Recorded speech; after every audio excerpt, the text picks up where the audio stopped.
seeking knowledge, is it just Islamic knowledge? Because can it also include like worldly knowledge, medicine, dentistry, all of the engineering, all of the things that the human nature needs to survive? Or is it both? So definitely those verses that I mentioned, they first of all apply to the religion. That's number one. Knowing the deen is the most virtuous knowledge.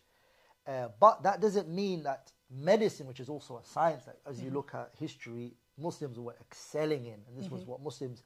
Because remember, Islam promotes knowledge. So anyone who's learning the deen is eager to learn everything. We have to be told, don't learn this because it's dangerous. But other than that, as Muslims, we're just eager. We want to know everything. We want to study everything. Because Islam promotes the concept of learning, education. Ignorance, the Quran talks about it in more than 100 and something places. You know that, right? Speaking against ignorance. And don't be from the people of ignorance. And don't act like the ignorance.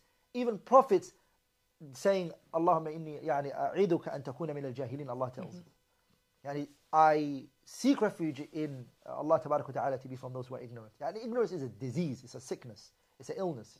You know the famous hadith, أَلَا سَأَلُوا إِذْ لَمْ يَعْلَمُوا فَإِنَّمَا شِفَاءُ الْعِيِّ السُّؤَالِ. When the man got wounded, you know, and the companions gave a verdict and told the guy, go shower, and he did, he followed the instruction, he showered and he died. They brought it to the Prophet ﷺ, the issue. And the Prophet ﷺ, he said, قَتَلُوهُ قَتَلَهُمُ اللَّهُ. They killed him, may Allah kill them. أَلَا سَأَلُوا, why did they not ask, إِذْ لَمْ يَعْلَمُوا, if they didn't know?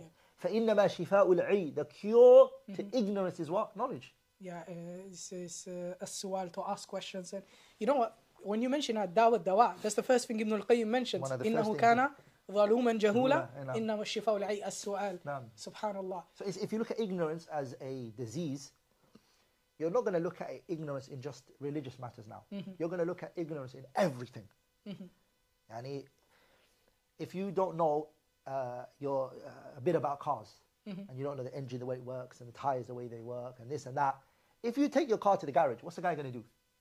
If he doesn't fear Allah and he's not, a practicing person, he's not going to do it properly. He's going to pull your leg and he's going to charge you for things that are not even meant to. So you have to have some level of knowledge.